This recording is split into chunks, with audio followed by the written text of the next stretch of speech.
Hello, this is Archie Dunlop with Talking Astrology with Archie on Tuesday, July the 18th, 2023. Today I want to talk about Donald Trump. I want to just have an update on his horoscope, see what's going on. That's the first thing I want to do. Second thing I want to do is briefly turn to British politics.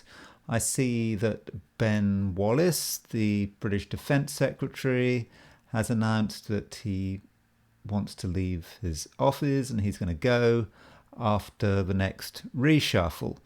And thirdly, I notice that there's just been an attack on the Crimea Bridge by the Ukrainians. You know, that's a bridge connecting Crimea with sort of mainland Russia. And I don't know, I think there may have been some naval drones were used and a span has been brought down. We have an approximate time of 3 a.m. on July the 17th. The news is just coming in. I mean, I don't know if that time is absolutely accurate. So I want to look at the chart for that attack, you know, approximately see if we can see anything interesting. But first, I want to look at the astrology for today. So today is Tuesday, July the 18th, 2023. And, you know, there is Donald, just to remind you that that's the main thing I want to talk about. Update on his chart, see how things are going, see, you know, what the prospects are over the summer, better, worse, whatever.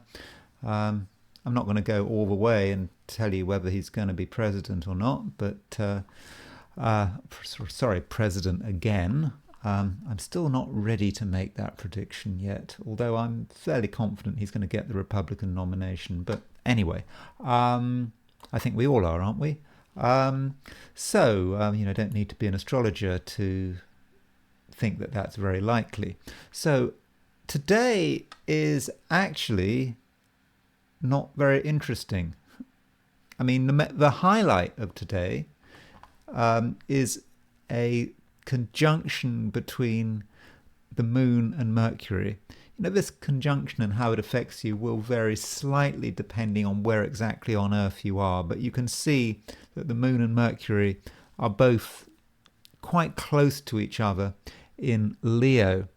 So when you've got a moon and Mercury conjunction, it's generally quite good for communication because both the moon and Mercury are communication planets. You know, the moon is more about emotional communication, Mercury more about intellectual communication. And when they come together, it's generally quite easy to express ourselves. You know, the words just come out and they have some emotional power. Yet this conjunction is in Leo. So that makes it a little more complicated. You know, neither the moon nor Mercury work very well in Leo. I think Leo is just too hot, too fixed. And, you know, the moon and Mercury in their own different ways require a little bit of flexibility. They don't want to be caught and trapped. But, you know, Leo is a fixed sign, fixed ideas, fixed way of looking at the world. So some of us might want to express ourselves in a way which is, frankly, inappropriate. You know, being very, very dogmatic, not really being prepared to change, you know, to change our mind. So yes, there's lots we want to talk about, but we're not really prepared to engage in the kind of argument that can actually lead to someone changing their mind.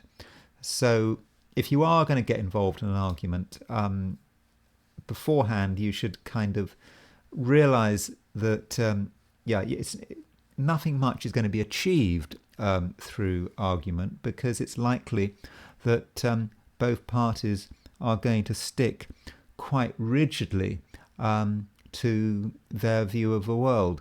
And really, this Moon-Mercury conjunction is really all there is to say. Though I should say that you can see that we've just had a new moon, and the moon is now in a different sign from the sun. So in a way, the moon is really weak when it's right conjunct the sun, and now it's moving away a little from the sun. There's a little more space. So if we've come up with some, we've got some brand new project that we want to start on the new moon, now that the moon is separating a bit from the sun, we can perhaps start to get this project off the ground. So you can get going on it slowly. If you do have a new project, be careful who you talk to about it. Because as I've said with this Moon-Mercury conjunction, people are going to be very fixed in their ideas. And, it may be that, if you have a wonderful idea, you might come across someone who's, in a way, jealous of you, doesn't appreciate your originality, and they will give you negative feedback. Of course, constructive criticism is always a good idea, is always a good thing to go for. But today, you might not actually get it. There are some other things going on more in a sort of global way, in that this hypothetical planet Admetos is linked to some midpoints. I'll just quickly show you what I mean. Here's what I'm looking at, what I'm concerned about. You can see that there is the Aries point. Let me make this a bit bigger. There's the Aries point, and you can see the Aries point is aspecting the Sun-Mars midpoint, and it's squaring the Sun-Admetos midpoint. And the Aries point represents sort of the world at large, and Admetos can be about delay and holding things up, and it may be about dealing with structures which are actually very traditional. They don't want to change, and it kind of links with what I was saying about Mercury Leo, but it's more intense, more about the government, authority, the world at large. There's a lot of conservatism around. It's not a good time for creating big changes. Governments and so forth are going to be very stuck in their way. People are going to be stuck in their way. So, they're going to want to stick with procedures that have worked in the past, even though we know that what worked in the past is no longer really going to work in the future. The big organizations are just going to want to keep going in the same old way until something blows up. So bear that in mind. Okay, that is pretty much all I'm going to say as in terms of today's planetary situation. So I'm now going to look at my forecasts for the 12 signs. So here are my forecasts for Tuesday, July the 18th, 2023. Aries, you're feeling more extroverted and you're looking for new ways of enjoying yourself. But sometimes the old pleasures are the best pleasures. In terms of communication, you're very sure of yourself and you're likely to get your way, even if you've got your facts completely wrong. Is it too much to ask, Aries, for a bit of humility? Taurus, there are things about your home that need some more attention, and I'm thinking primarily of small administrative details. Maybe you have to make phone calls that you have been putting off for days, if not weeks. Yet now is a good time to make plans regarding domestic rearrangements. Gemini, you don't have to take the initiative, even on a verbal and intellectual level. Let the world make contact with you and then decide how best to respond. And when you're spontaneous, you're likely to get the best results. There are also try to boost other people's egos with some gentle flattery. Cancer, the moon, your ruler, is making a conjunction to Mercury. You can express what others can't, and your finely tuned emotions make all the difference. When it comes to money, there is lots to think about, and you can see details that pass others by. Expensive garbage is available, but avoidable. Leo, you're a lot more sensitive than usual, and I mean this in a good sense. You can pick up on the emotional electricity pulsing through your environment, and you'll know which way things are heading. At the same time, you're going to be very sure of your beliefs, and you won't be afraid of sticking your neck out. Virgo, you're not on the main stage. You're in a side room, away from the glare of publicity. And that's a good thing. When you're not under pressure, you work best, and your low-profile conversations can hit the right note. In fact, you'll be recognized and appreciated, even if you're the last person to understand this. So don't worry if you think you're being ignored, because I don't think you are being ignored. People are taking quiet note of your talents. Libra. You can't really compartmentalize your life. Everything is interconnected, and a move in one place can affect somewhere completely different. There seems to be a particularly strong connection between your social life and your career. Workmates can become friends, and friends can be very useful, for example, in providing new leads. Scorpio, it's a day when you can demonstrate solid leadership. You can say things that others can't, and you'll have a good understanding of what motivates the people around you. From a career perspective, it's a good time to reach out to people in a superior position. You'll be respectful without being weak. Sagittarius, it could be a good day for relationships because the moon is making a conjunction to Mercury, ruler of Gemini, your opposite sign. But ideally, the relationship will be with someone who presents an alternative view of the world, who has a background that is far removed from your own. Capricorn, you can't take things at face value. There are complications lurking under the surface, and what seems simple could be a treacherous bog. And this is especially the case when dealing with people on a one-to-one basis. They've got lots to say, but that doesn't get you anywhere nearer the truth. Aquarius, there is lots of information coming in, and a lot of it doesn't make any sense. Or perhaps the information is contradictory. However, you don't have to make sense of it or reach any conclusions. You can gather the data and seek confirmation at a later stage. Just because you disagree with someone doesn't mean that you have to argue with them. Pisces, it's important to get things right.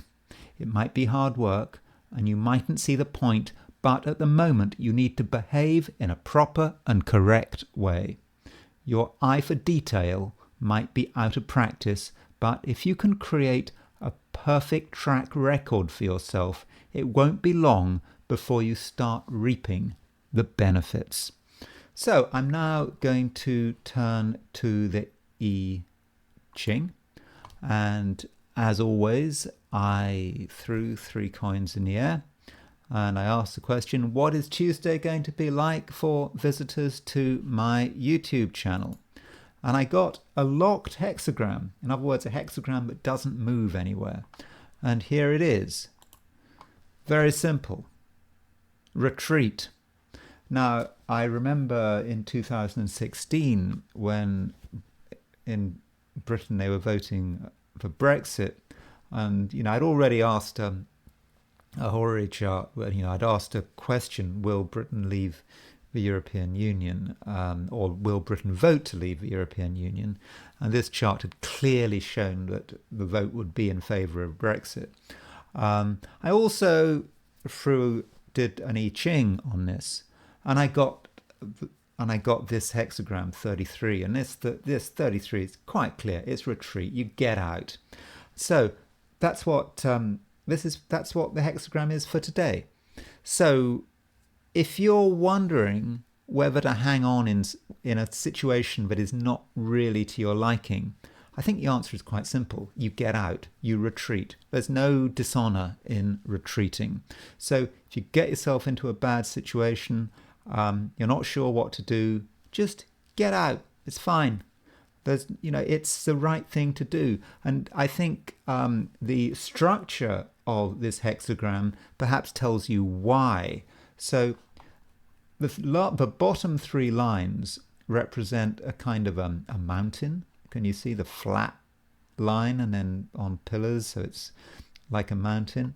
And the top three lines, they're all unbroken.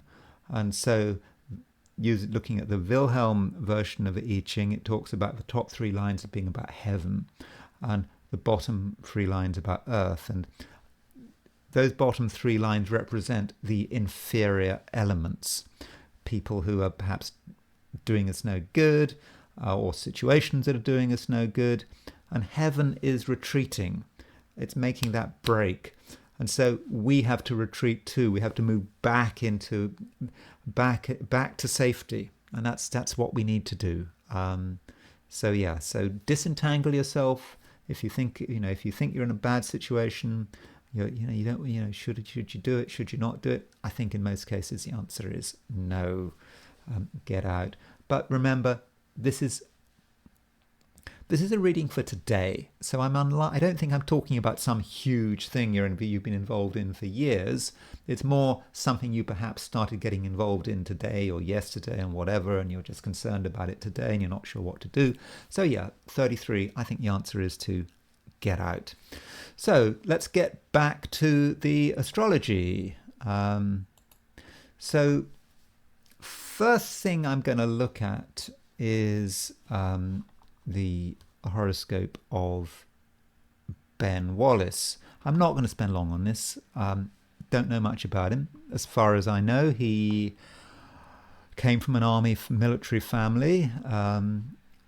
Wikipedia said that his father served in Malaya.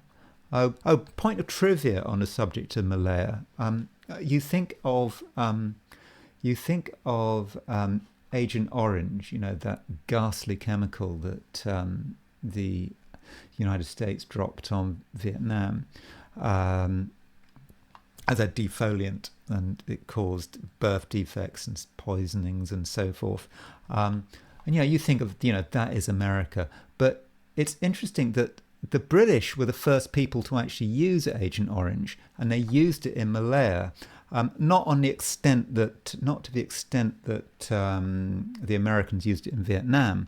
The British used it to, I think, get rid of undergrowth on either side of railway tracks, because there was a communist insurgency and there were guerrillas, and the British wanted to clear the railway tracks so they could have a clearer view.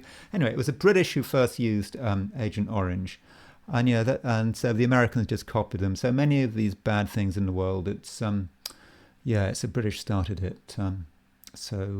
Anyway, sorry, that's got nothing to do with astrology. I thought I'd bring that up. So Ben Wallace, military family. I think he was a captain. He didn't stay in the army very long. Got into politics. So let's have a look at his chart. So here is his chart. I do not have a time of birth. I didn't look very hard for a time of birth. This is his chart set for noon. I find this chart very uninteresting. Here is this man in charge of Secretary of State for Defense. He's been in the Secretary of State for Defense since 2019. He is an enthusiastic supporter of the war of NATO's intervention in in Ukraine. And he is a Taurus. When I saw his picture, sorry, I should have shown you his picture. I knew he's one of the two people. I guessed he was a Taurus before I knew. It was obvious just by looking at him that he was a Taurus. I don't know why. It was just obvious. Have a look at him. You'll see what I mean. Taurus, Sun in Taurus, Moon in Virgo, Mercury in Taurus, Saturn in Taurus, a lot of Earth. But he's got a Venus-Mars conjunction in Gemini. Now, you will notice that he has no planets in water, except Neptune. But Neptune, generational planet, don't really count that as a water sign. And he's got no planets in fire.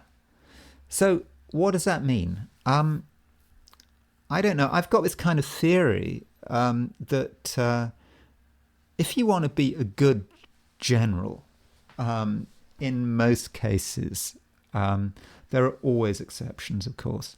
But if you want to be a good general, you're either going to need fire or you're going to need water.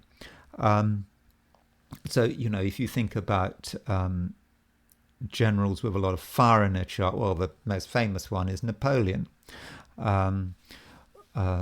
Or if you're into Russian history, Zhukov, he was a Sagittarius. Yeah, I think Zhukov was a Sagittarius. Napoleon was a Leo. But because fire is an intuitive sign, in terms of a battle, they can just see it. They make all the connections, and they can see what they have to do. They can just understand the situation and act accordingly.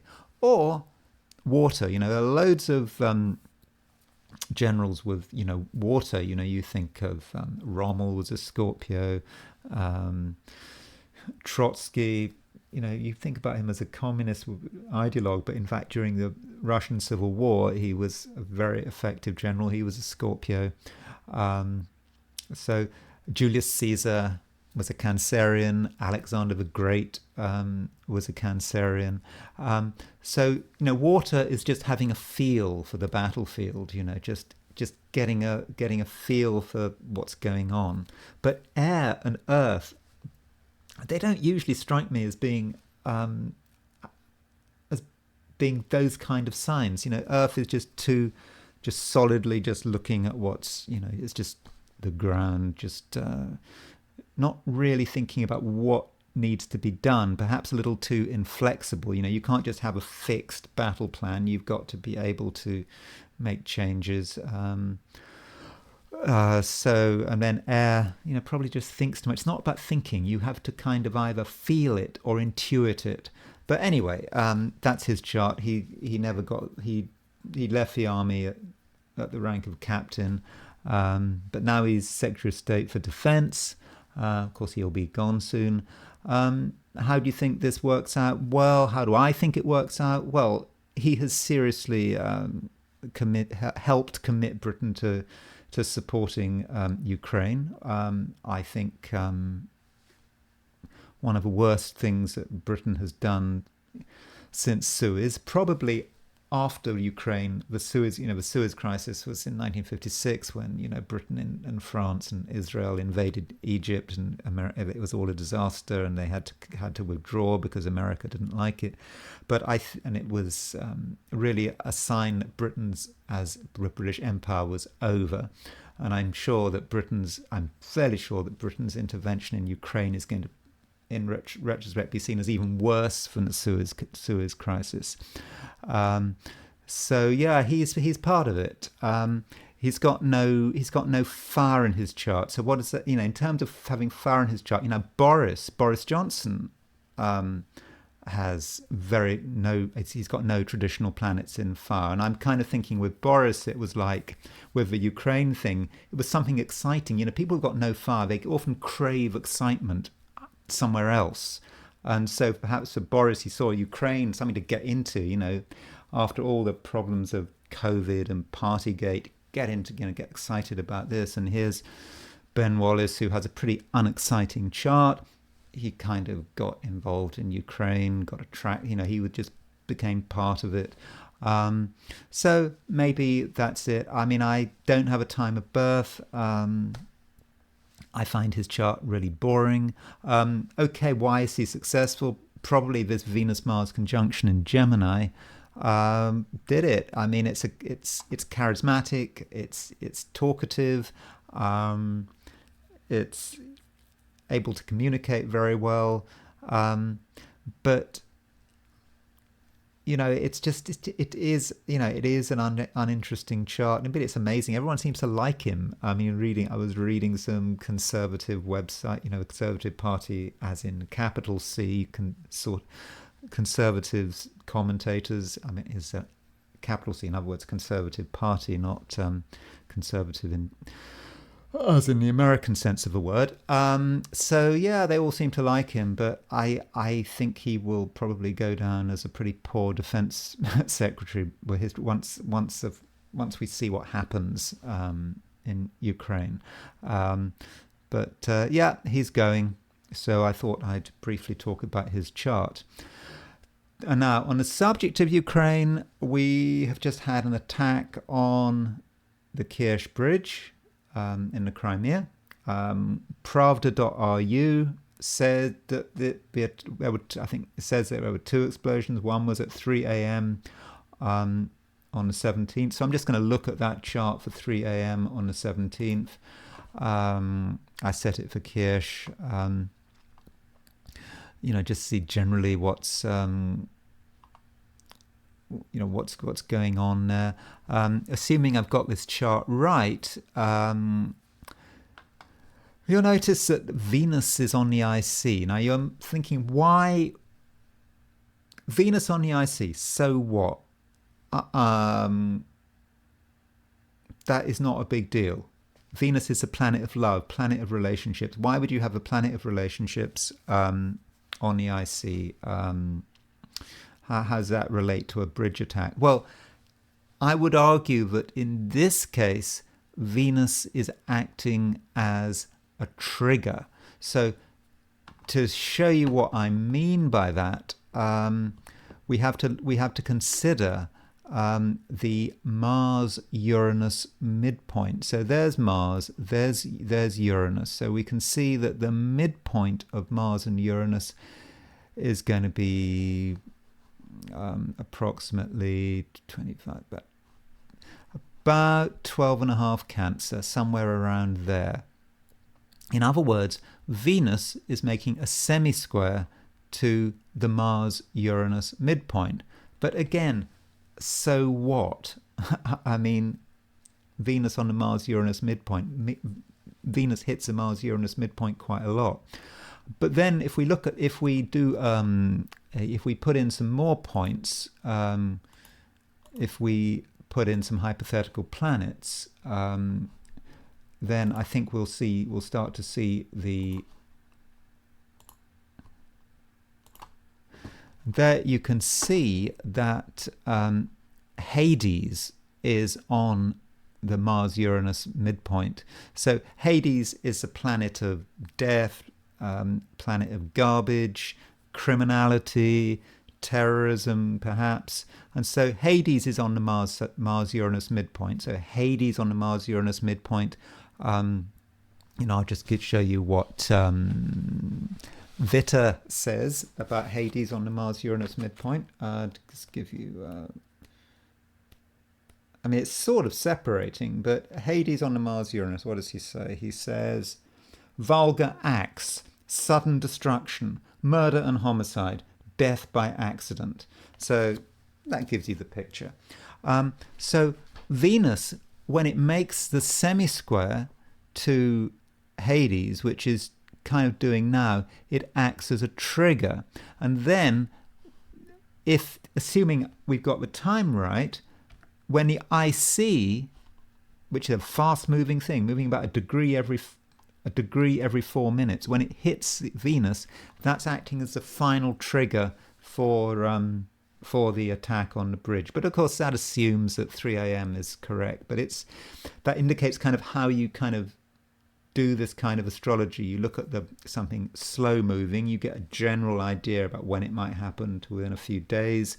Then you use perhaps something like Venus to go for the day, and then you use a midheaven to perhaps work out to the minute when it happened. But this is of course completely by hindsight, and this time given by pravda.ru seems a bit vague, and when we actually look at the exact time, it may be different from that. But that's not all. Look at Neptune. Neptune, bridge, sea. It's square the ascendant. Again, assuming the 3 a.m. is correct. And this 27 degrees Gemini, a month ago, just under a lunar month ago, there was a new moon at around 27 Gemini. And so that new moon was like a mine. It's like that's one way new moons can work. They can be like mines. They just get laid and just lay there waiting to cause a problem, and then they explode a bit later. Example of that would be like, for example, the First World War, 1914. There was an eclipse at 29 Leo, and then it just stayed there. Leo Regulus, the royal star. And then 4 years later, when the World War ended, Saturn was on this eclipse, and that was a time Saturn on Regulus, that Regulus is the royal star, that's when all the royal houses started to fall. So the effect of that eclipse was the mine, and then it blew up 4 years later and taking all so many European royal houses with it. A final point to make about this attack on the bridge is that, of course, the Russians will retaliate. They always do in their own way. We don't know when they're going to retaliate, but the retaliation is kind of hinted at. It's kind of hinted at in the chart. Oh, let's get rid of it. Because we've got Mars, this Mars-Saturn opposition. It's slowly coming together. Mars is at 358. And so at around the 20th, in about 3 days' time, this opposition is going to be exact. And this opposition, by the way, I don't know when the second explosion was. Maybe it was a bit later when the Mars-Saturn opposition was itself on the midheaven. But yeah, this Mars-Saturn may hint at the way Russia will retaliate, because they almost certainly will, and whatever their retaliation is probably going to cause more damage in terms of dollars and whatever than the original attack. That's the way it always seems to go with this war. So I now want to turn to Donald Trump's chart. Donald Trump, what's going on in his life? Well, the first thing is there's a new moon. Monday saw a new moon at around 24 Cancer. So this new moon is exactly on Donald's Venus-Saturn conjunction. I'm not sure if we're ever going to find out how this new moon affects him, because that Venus-Saturn conjunction may, of course, relate to his relationships, his private life, that kind of thing, how he's dealing with Melania, how she's responding to him, his domestic arrangements. So we might not see that, but I think he has to be careful, at least from a perspective of his own happiness and the happiness of the people around him, to really behave properly with that new moon on the Venus-Saturn. Because if there have been tensions in his relationships and his personal life, I think that new moon on the Venus-Saturn could really start to bring them out. So I think he needs to be careful. That's the first point. Second point, Mars is now in Virgo, so Mars is moving through his first house. So if he's got an ascendant of 29 degrees 58 Leo. So I'm thinking he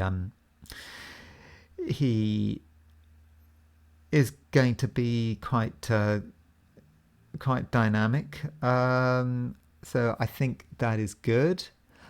And in terms of his solar return did happen over a month ago, but his solar return may give us some clues. Here's his solar return for June the 14th, 2023. What is interesting about the solar return is that there's a Moon-Jupiter conjunction in Taurus, a very strong moon, conjunct the North Node. And I think that is good. I think it's going to give him sort of optimism, enthusiasm, and I think give him a certain amount of luck. It's not angular, it's not on the ascendant, but I think that's probably a fairly good thing. On the downside, this solar return has Neptune rising. He does need to be a bit. He does need to be a bit careful, because look at the sun. The sun is moving to a square with Neptune, and that means that sometime over the course of the year, he may become increasingly detached from reality. Remember, Donald Trump, in his natal chart, he has no planets in Earth signs. He may just get into something which is just wrong. He needs a lot of advice if he wants to really see it through, in terms of his political career, return to the White House, all of this. But there's an area of confusion that is building up here with this Sun square Neptune. I don't think we'll see it straight away. Maybe, you can see that it's about 5 degrees apart, and then the Sun goes on to the Sun is angular there, it's on the IC. So that would be maybe 5 months. So it's June, right towards the end of the year. So I have this feeling that he could be running into a bit of trouble at the end of the year. But in the shorter term, if we look at his secondary progressions, now remember what I said about the Moon-Jupiter conjunction. His secondary progressions, secondary progressions, this is like when you take the first day of life, represents the first year of life. And so, he is 73 years old, so this is the situation 73 days after he was born, which is August the 30th, 1946. So according to the theory, you look at the planets for him on August the 30th, 1946, 73 years after, is that right? 70, no, I got that wrong, 77 years after he was born. And that tells you something about the 77th year. And look at the progress moon. The progress moon is at 23 Libra, and it's conjunct Jupiter, and it's conjunct Venus. So what we have here is we have a double symbolism of Moon-Jupiter. We saw a Moon-Jupiter conjunction in his solar return, and we see a Moon-Jupiter conjunction in his progressions. And yeah, I think that is potentially very fortunate. Further, if you set his chart, let me just quickly do this. If we put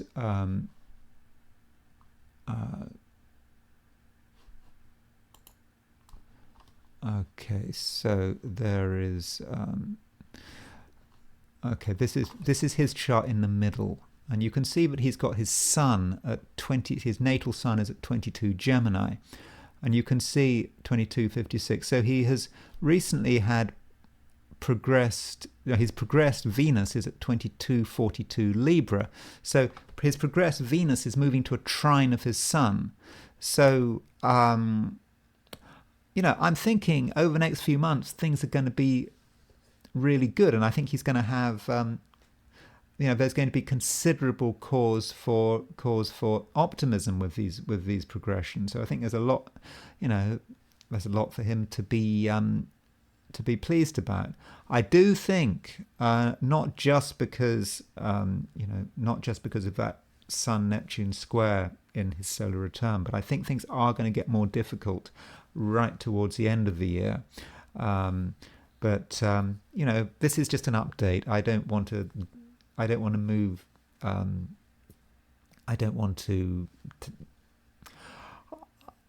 go too far into the future. Next year he's got some interesting stuff. Next year there's a Jupiter-Uranus conjunction right on his midheaven. That's going to be interesting to see how that works out. Anyway, that's all I'm going to say about Donald Trump. And I will talk to you tomorrow.